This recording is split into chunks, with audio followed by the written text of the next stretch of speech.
सड़ी गली व्यवस्था के खिलाफ एक खोजी पत्रकार की सत्ता से बगावत देखना चाहते हैं तो हमारे चैनल को लाइक, सब्सक्राइब और शेयर करना न भूलें।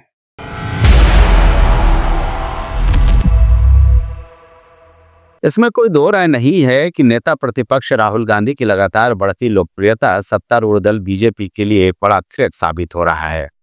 लगातार राहुल गांधी का आक्रामक तेवर और हर मुद्दे पर केंद्र सरकार, खासकर प्रधानमंत्री नरेंद्र मोदी या केंद्रीय गृह मंत्री अमित शाह या इनके जैसे ताकतवर नेताओं पर हमलावर तेवर सियासी गलियारे में एक अच्छा खासा सुर्खियां बटोर रहा है। ऐसे में जो आरोप कांग्रेस, आरजेडी, समाजवादी पार्टी या तृणमूल कांग्रेस शरीक है इंडिया ब्लॉक के नेताओं की ओर से ईडी, सीबीआई को लेकर लगातार लगाए जा रहे हैं, अभी भी उसका जमकर इस्तेमाल हो रहा है। खासकर ऐसा देखा जाता है कि जब भी कोई अहम चुनाव का वक्त आता है, नेहरू गांधी परिवार या आरजेडी शरीक विपक्षी नेताओं पर ईडी का शिकंजा थोड़ा ज्यादा कस जाता है। और शायद यही वजह है कि ईडी की कार्यप्रणाली को लेकर सियासत तेज हो जाती है। विपक्षी दल लगातार ये आरोप लगाते रहते हैं।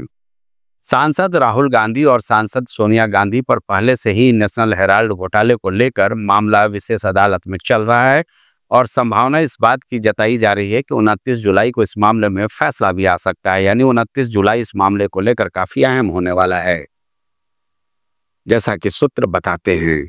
लेकिन इन सबके बीच बिहार में एसआईआर को लेकर बढ़ती सियासी तपिश के बीच अब ऐसा लग रहा है कि ईडी किसी भी वक्त सांसद प्रियंका गांधी के पति और नेता प्रतिपक्ष राहुल गांधी के जीजा रॉबर्ट वाड्रा को गिरफ्तार कर सकती है। चार्जशीट दायर हो चुका है। मामला आप सबको पता ही होगा, हरियाणा के गुरुग्राम के सिकोपुर गांव में जमीन खरीद का विवाद। इस मामले में पहले एसआईटी जांच हुई। 11 साल पहले एसआईटी की जांच में सबसे जो ये जांच हुई थी उसमें रॉबर्ट वाड्रा को क्लीन चिट भी मिल चुकी है। लेकिन फिर 2024 में ईडी की एक बार फिर सक्रियता इस पूरे मामले को लेकर देखने को मिली और अब रॉबर्ट वाड्रा और प्रियंका गांधी पर ईडी ने अदालत में चार्जशीट यानी आरोप पत्र दायर कर दिया है। जानकार मानते हैं कि बिहार विधानसभा चुनाव को लेकर जिस तरह राहुल गांधी प्रखर नजर आ रहे हैं, एक अलग तेवर में नजर आ रहे हैं, उस मुहिम को शिथिल करने के लिए ही यह आरोप पत्र दाखिल किया गया है। नमस्कार दोस्तों, मैं हूं संजय राजन, लेकर आया हूं द स्टार न्यूज पर मुद्दे की बात राजन के साथ।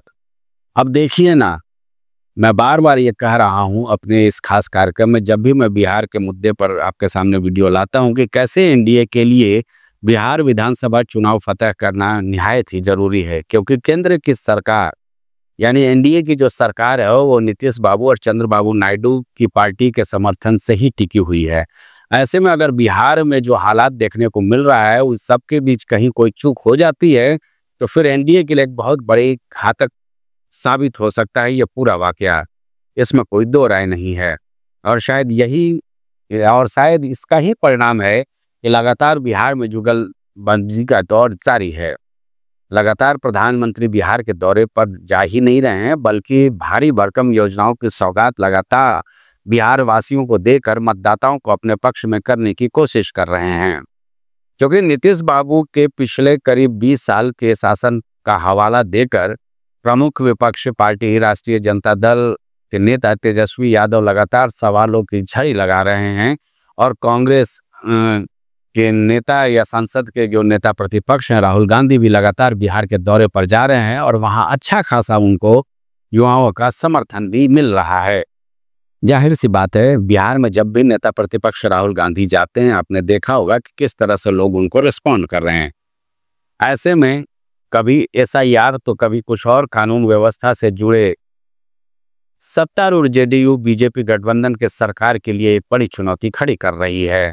अभी सबके बीच एक बार फिर नेहरू गांधी परिवार पर ईडी की सक्रियता थोड़ी बढ़ती नजर आ रही है। हरियाणा के सिकोपुर गांव में रॉबर्ट वाड्रा की कंपनी स्काईलाइट हॉस्पिटैलिटी द्वारा खरीदी रही 7.5 करोड़ की जमीन और फिर उसे डीएलएफ को 58 करोड़ में बेचने का मामला, ये आप सब जानते हैं। ईडी ने इस मामले में मनी लॉन्ड्रिंग का केस दर्ज कर जांच की। कई घंटों की रॉबर्ट वाड्रा से पूछताछ की गई और फिर आखिरकार दस्तावेजी सबूतों के आधार पर सांसद प्रियंका गांधी और उनके पति यानी राहुल गांधी के जीजा रॉबर्ट वाड्रा पर आरोप पत्र अदालत में दाखिल कर दिया है। अब इस बात को लेकर सत्ता पक्ष और विपक्ष में एक बार फिर सियासी घमासान साफ तौर पर दिखाई नजर आ रहा है। राहुल गांधी ने एक्स पर लिखा है कि पिछले 10 सालों से उनके जीजा रॉबर्ट वाड्रा को एक फर्जी मामले में लगातार ईडी की ओर से परेशान किया जा रहा है।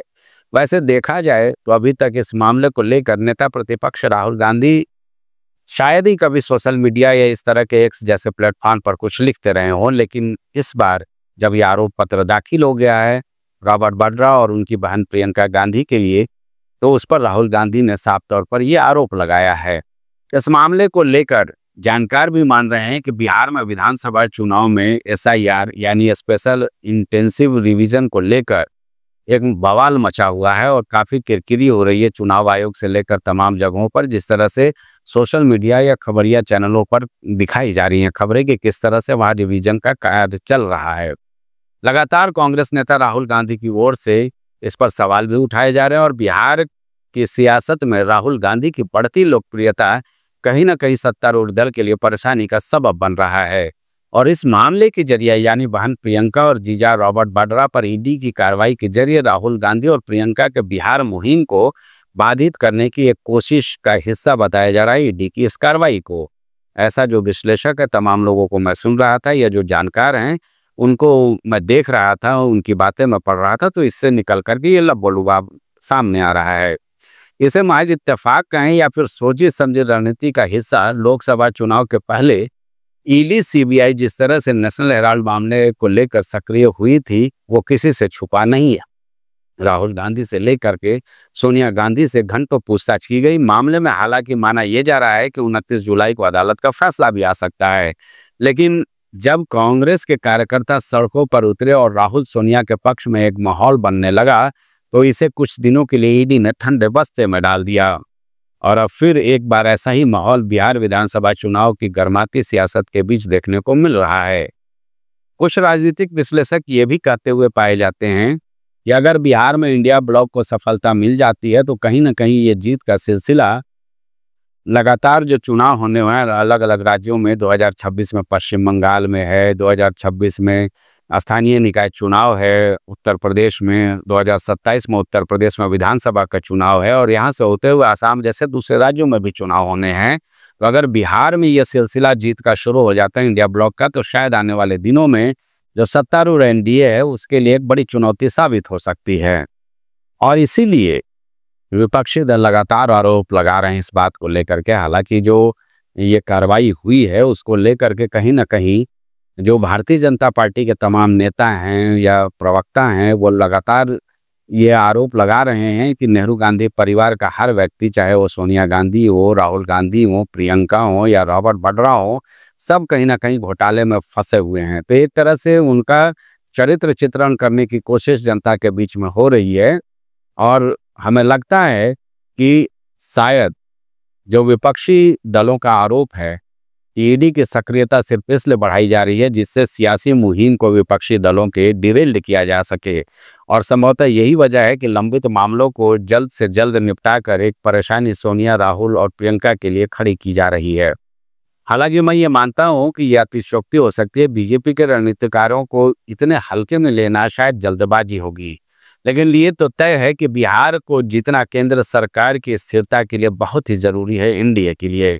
चूंकि घटनाक्रम इस वक्त करवट ले रहा है जब इसी साल नवंबर में बिहार में चुनाव होना है और SIR को लेकर चुनाव आयोग की बड़ी फजीहत होती नजर आ रही है।